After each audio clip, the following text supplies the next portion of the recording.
Very good. Hi, I'm Katie Hardin, and I lead merchant customer success at ACI Worldwide, where Mike works as well. And if you're to look at my LinkedIn, however, you said earlier, don't judge. My LinkedIn is horrific. Mike has been helping me with it. You'll find that my degree is in marketing, but I've never done a thing with it. So these women are literally who I wanted to be when I grew up, and here I am killing it in customer success. Maybe you guys wanted to be me. So let's just start with some quick introductions and pass the mic down. Okay, so I'm Julie Roehm. We talked earlier, but I will just lean in.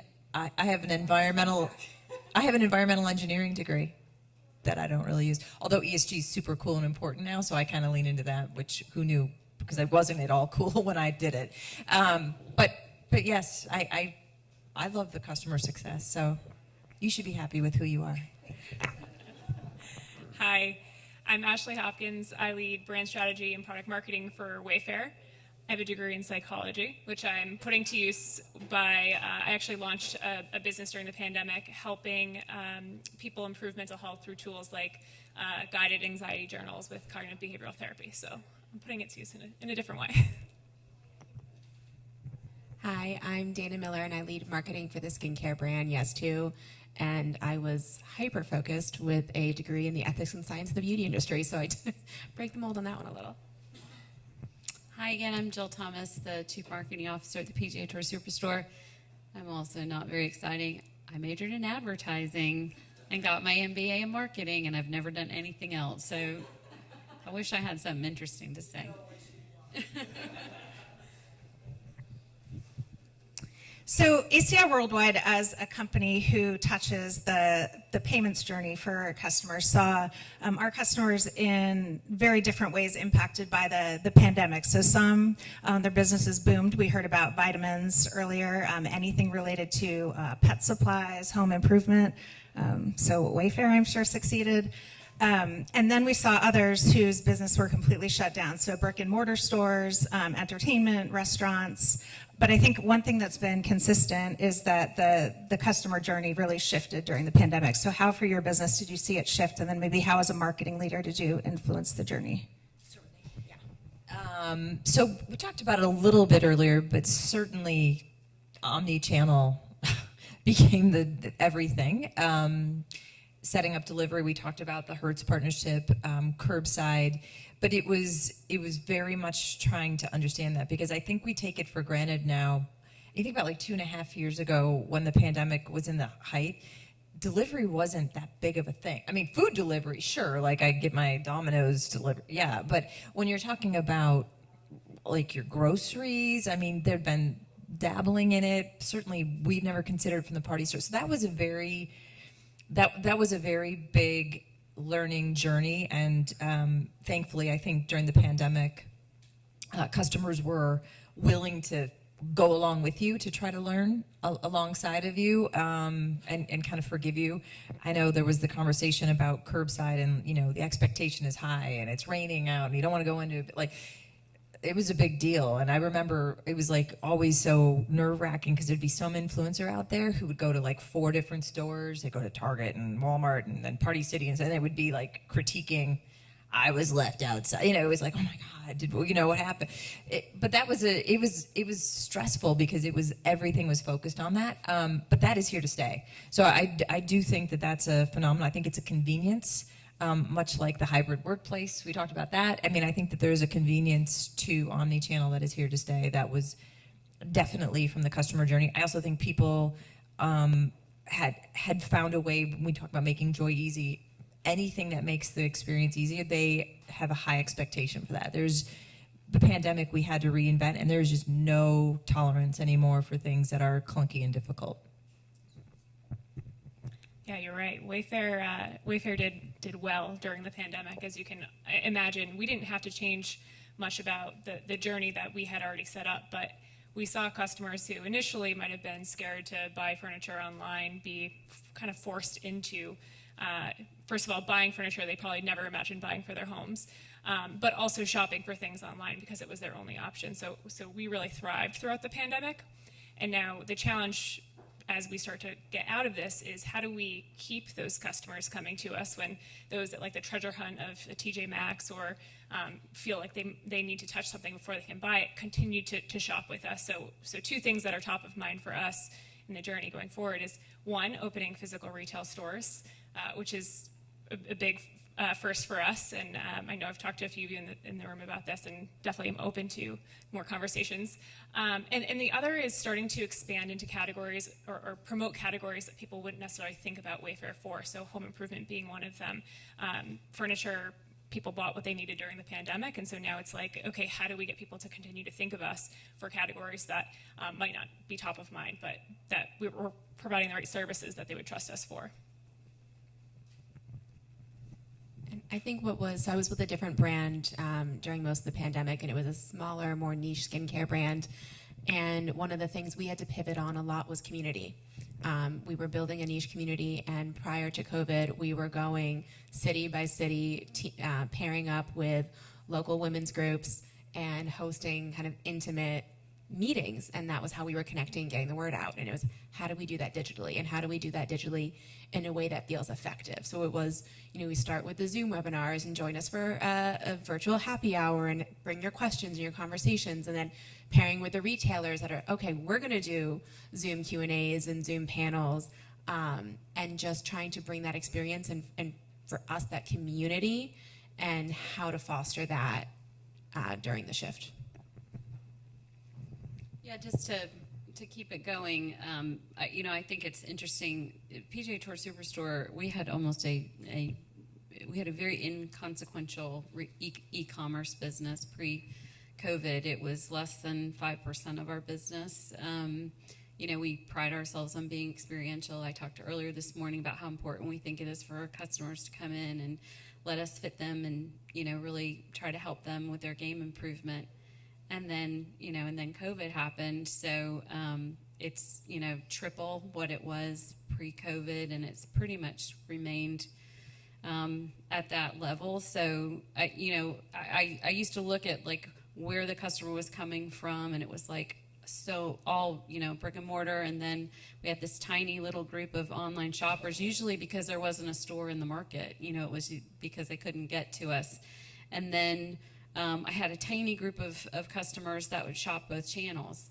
But now we have a lot more cross-channel shopping. We know they're using the website for research, and it's just become, this is no shock to any of the marketers in the room, but it was like, duh. It was like, it was kind of like forced our little brand to go, there's this big digital world out there, and we want to be where the customer is and meet them where they are. So it just kind of forced us.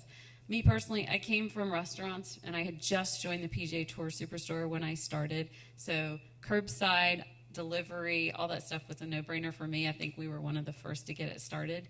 And it made a difference because there was a good period of time where curbside, our stores were closed, but we were allowed to do delivery out of the stores or curbside, and that was the only revenue we had coming in. So it was important for us to pivot in that moment. But the journey remains the same. Go into the store, do your research on the website, go into the store because we want to help you. Our e-commerce leader is sitting right there. She hates that I just said that, but. Yeah, I think one of the themes that resonated throughout our preparation and just talking today too is what stuck. So behaviors of consumers stuck, and then some of the experiences that you provide seem to have stuck as well. I think one of the best things is that you can get a margarita to go now from a restaurant. I don't know if you could do that in other places, but where I live, that was a new thing. So booze to go. All right, very good. So as someone who works in technology, I pay a lot of attention to kind of my checkout experience, whether it's online or in store, and I'm curious about how easy it is, what choices I have. Did I spend more than I than I intended to spend, which I think is a successful endeavor by all of you all. So my question is, how do you see the purchase or the checkout process itself impacting your brand and marketing impact? Do you want me to see it? No? Anybody can talk about it. Our POS is the oldest on the planet, literally, so not good. And we're looking to upgrade it. So there's that. Online, yeah. Well, sorry, we already got it underway, but it's bad, and it's a struggle. It does not make joy easy for our employees. I can tell you that. Makes it really hard to collect email addresses and things too. The website, though, cart abandonment obviously is a big piece of that as well, and trying to look at what's happening. So we redid our site, and it's a constant game of tweaking and, you know, optimizing, and then, you know, we talk about the tools to build the AOV, and how do you you know, with the supply chain issues, and then the out of stocks, and then if they want delivering, the omni channel. So there's your e-commerce person is happy that I'm saying this, because it's an appreciation for how hard it is when you've got supply chain challenges and you're trying to build baskets and you're trying to also fulfill through an omni channel. So Yeah, and I agree. It's a really big challenge. For us, seamless experience is one of our brand pillars. So making sure that we have a seamless checkout is really important. We offer a lot of ways to pay, from Apple Pay to Klarna to others. But my focus right now is actually on building out financing options for people who might want to purchase larger home furnishings and are not currently able to. So that's something that we're working on through the Wayfair credit card, Wayfair branded MasterCard, and finding ways to offer reward dollars, and not just for shopping on Wayfair, but shopping off of Wayfair to help enable the purchase that can be for their home, even while getting gas or groceries. So a little bit of both the checkout process and also the financing that goes along with that. I got you. Katie doesn't know this, but I am a payments maniac, crazy person. If it makes it easier for the customer to transact with us, I'm about it. So we launched Apple Pay, Quad Pay, which is a buy now, pay later service. We, click to anything that would make it easy for people. I'm very much for it.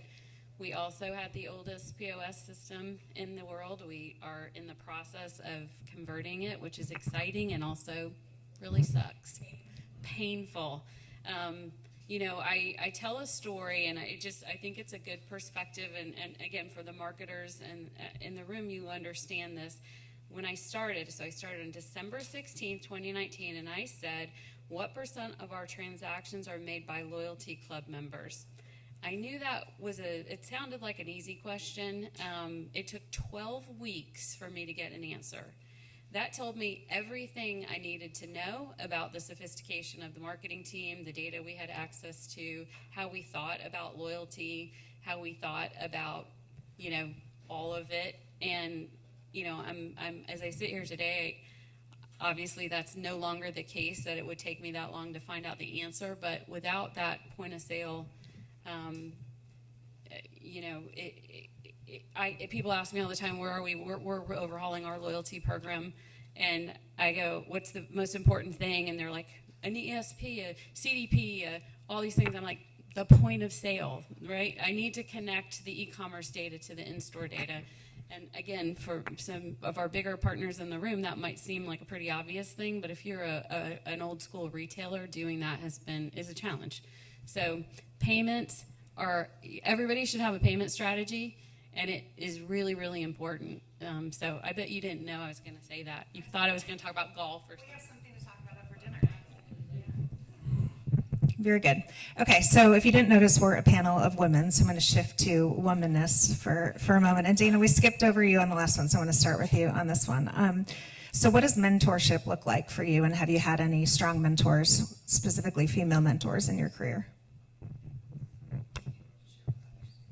So I've been really, really fortunate to have some amazing mentors from day one, especially in larger companies. I started my career at L'Oreal, where you can very easily get lost in the shuffle, and I ended up with mentors that I still talk to on a regular basis.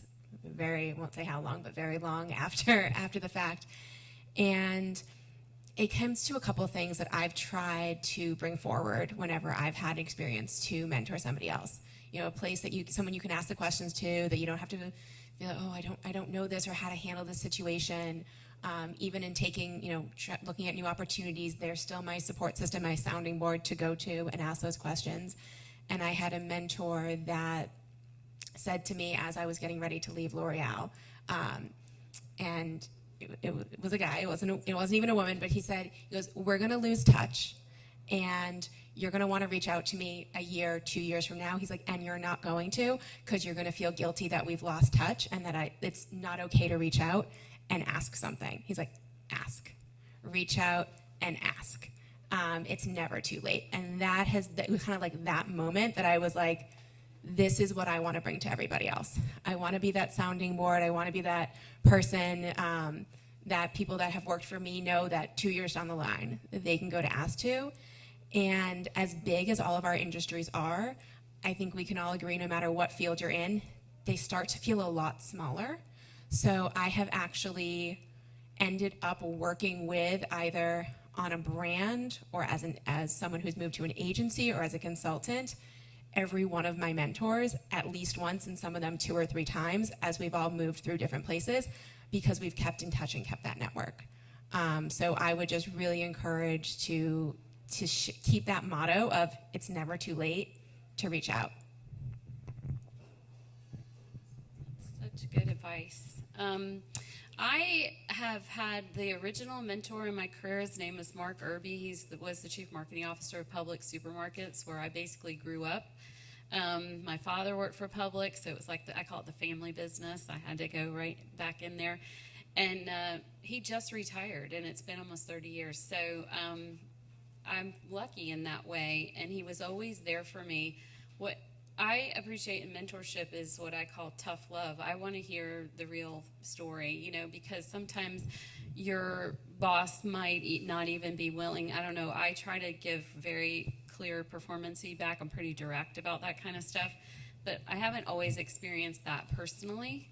So I really look to people that I know will be honest with me. I think that's really important. So therefore I try to be honest with people as well, with kitten, softly, but I don't have a lot of time, so let's get to it. But anyways, I seek out women that can, I don't know about mentorship, but partnership, or just pure collaboration. I just find really, really useful. I was telling Amanda the reason I find these days so important. It grounds me. It also lets me know there are other people who are on the same journey that I'm on, and I can relate, to all of these women and to all of you I've had a chance to talk to. So I just. I'm a person, I will be a mentor, I will have a mentor, I will be, serve any role that anyone ever needs for me in terms of giving feedback or counsel or my 2 cents, because I got 25 cents, so. That's great. I've had quite a few mentors throughout my career, and one in particular taught me the 3-2-3 rule of mentorship, which I've tried to keep in the forefront of my mind, which is having 3 peer mentors within the industry or similar industry that you can go to for advice or years later, 2 sponsors, which are 2 people more senior than you or close to in your company that can advocate for you and be, especially if you're a little bit younger in your career, pull for you to have a seat at the table, and then mentor 3 people, because you actually learn a lot by having mentees, and I've actually learned a lot more about myself as a leader through having people that I mentor. So I've tried to keep that in my mind as I engage in a new job or a relationship that could potentially be a mentor-mentee. I know, you said write it down. I was actually just thinking, I'm glad this is recorded, because I'm going to go back and listen to it later. Okay. I don't have a watch, so I need a time. 10 minutes? Okay, fantastic. Okay, so Ashley, we were talking at lunch about daycare. This isn't a question about daycare. It's a question about what has been a significant barrier in your career. But I do want you to touch on that. I just thought it was interesting. We talked about having to send a child to daycare during the pandemic. So I had a daughter 13 months ago, which obviously was in the middle of the pandemic, and daycares were busting at the seams, and also I was seeing all my colleagues having to take time off of work because there was another COVID exposure, and I was trying to figure out what to do. And I'm actually really fortunate that my neighborhood in Boston has the largest mothers association in all of America. There were 22 babies born in the month that my daughter was born. So I was fortunate enough to actually find a nanny share where the nanny comes to our house or the neighbor's house, and we split time. And so my daughter still gets exposure to other kids, and also I don't have to deal with COVID exposures as often.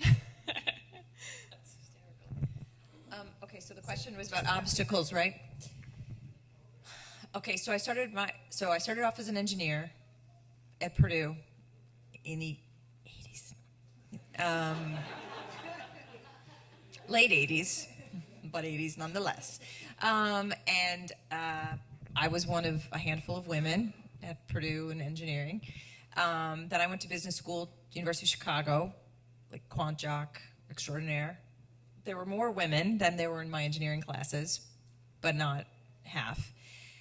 My first job then was in automotive at Ford Motor Company, where women were like in the call center maybe, but not really anywhere in management. I mean, very few. Dealers, there was like the token 1 or 2 women that we put in place to, so it was really like, but the obstacles for me have been, I have chosen a very quantitative driven path that has been male dominated to the extreme. And so I think the barriers for me were not that there was anything wrong with the men. It was just that there was, I think it was difficult. And now I think it's kind of going in the opposite direction. And I have 2 sons, so I say that thinking about my sons going to the workforce. But it was difficult because it was very clear you didn't get the same opportunities. You didn't get the same opportunities. I was not. Somebody next to me was promoted. I was asking for the promotion, and it was just a no. And it was like the head of HR was a woman. It was always very disheartening. You know, so you move jobs. I had a horrific fallout with one of my employers. Like all you have to do is Google me, you'll know who it is. 15 plus years ago. And, you know, looking back, would it have been the same if I was a man? I think not. I mean, and so I think there's been a lot of barriers to being strong, outspoken, you know, just, you know, willing to be a change agent, willing to break the status quo, and that sets you up. It sets you up. Sometimes actually amongst your women peers too, which I always found crazy, but it was always difficult. And so I think, you know, now I work really hard to support other women in the industry. My entire leadership team is women, and I don't do that purposefully. I think I just sort of, I look to be really, really inclusive, and now it's not just women, but it's trying to have more diversity, and not just of race or, you know,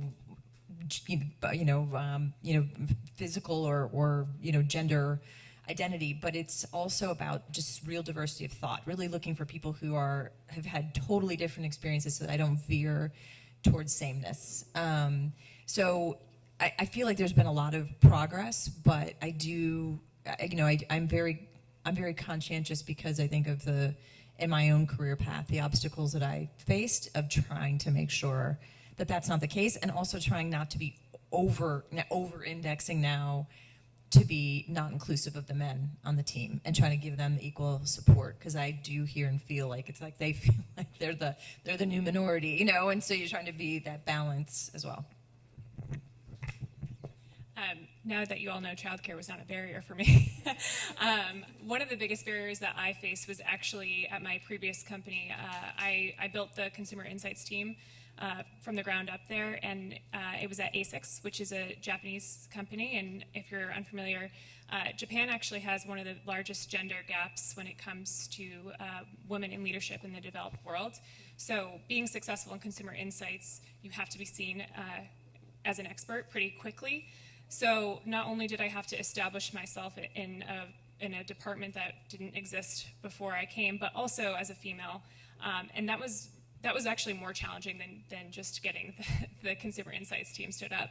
And I was really fortunate that I had a manager at the time who was male, but saw what I was going through and would come to meetings just to make space for me and make sure that he was showing that how much he saw me as an expert, which them trusting him gave me the credibility. And after a couple of years, I was finally seen as an expert and had success in the insights team. But that definitely was the biggest barrier that I've had to face so far as being a female in the workplace. I think sometimes there's obviously the big barriers that we have to face, but then there's the small things day to day that I think sometimes we all do subconsciously. And I just remember taking a step back, and in beauty I work with a lot of women, but it's not all women, and oftentimes the leadership are men. And I would just stop and take a step back. Who's asked to go get the conference room ready? Who's asked to go get the coffee? Who's asked to go get the water? And with knowing my team, and these are people I interact with, and I'm like, no one is doing this on purpose. No one is saying, oh, I'm going to go ask my female colleague to go do this. But I want to say 9 times out of 10, except it was probably 10 times out of 10, that was always who it was. So it was something that, may not be a hurdle, but it's one more thing on somebody else's plate. It's when you're seen as the one to go get the coffee, are you going to get the same thought space and that same space at the table when you have the idea to share? And the other thing, very much in this space, so my prior company I was with as a startup focused on menopause. And I know we've talked about the M word of metaverse, but the M word of menopause is also very important, and it's a word that we had a lot of trouble getting people to say. And even though there's a lot of investments and a lot of investors and VCs that want to get into the space, they understand the business opportunity, it is mostly men. And so you're going in and you're trying to talk through, the business case of why do we need products and why do we need things specifically for menopause. And literally we've had people just look at us, go through the whole pitch deck and go, well, I'm going to talk to my wife and get back to you. And we should have just stuck some those heat pads on the seats and be like, how's it feel? You want the cooling this now? Absolutely.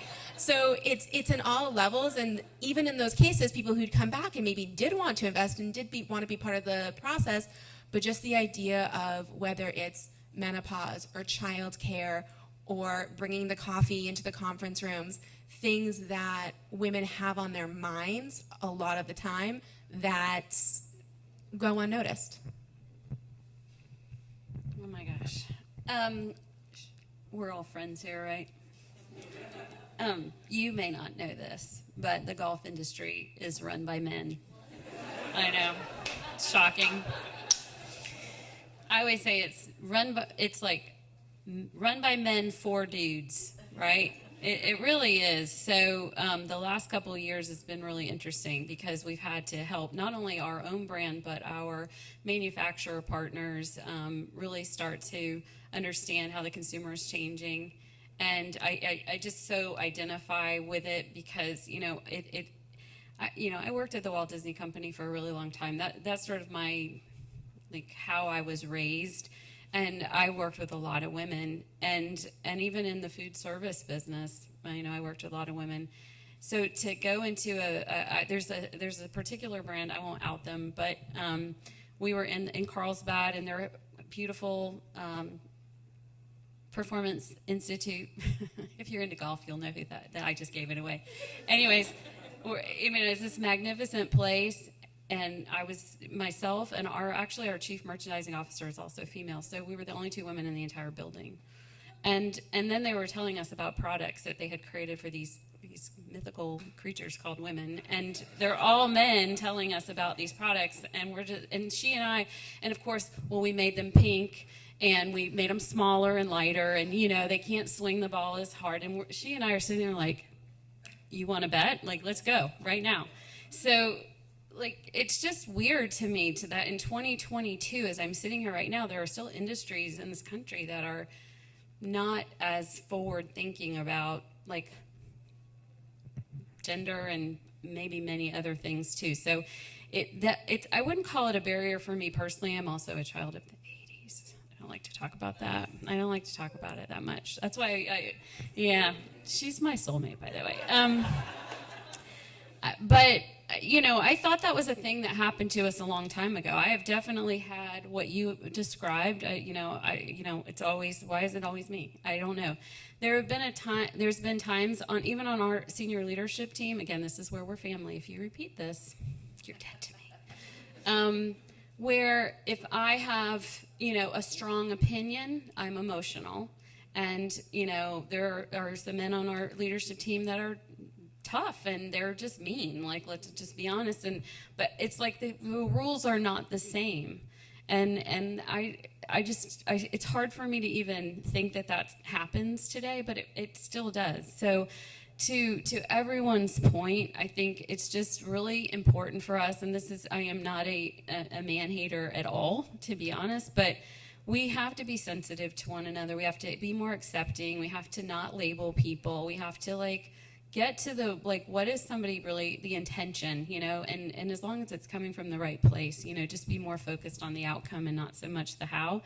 We just have to respect one another. I also have mostly women on my team, and it wasn't, to Julie's point, I didn't intentionally do that. It's just I tend to find that, I'm sorry, guys. I'm just going to tell you, we have a disproportionate share of the responsibility at home. And I don't know why, but my personal experience is it just means we have to be so intentional with our time.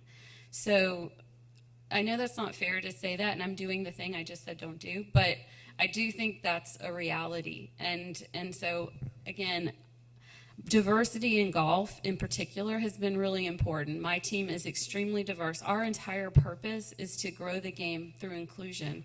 So if you walk in and everybody in our company is a white male, that doesn't really get you there. So I feel very proud of the fact that those 25 people that I've hired, they don't look they're different. They're younger. They're all shapes and sizes, and they come from all different backgrounds, and I'm proud of that. So I'm going to keep pushing for that. I'm going to keep pushing for a different perspective. I might do it differently. I might look at it differently. I love the game just as much as everybody else, but I'm not going to do it the way it's always been done.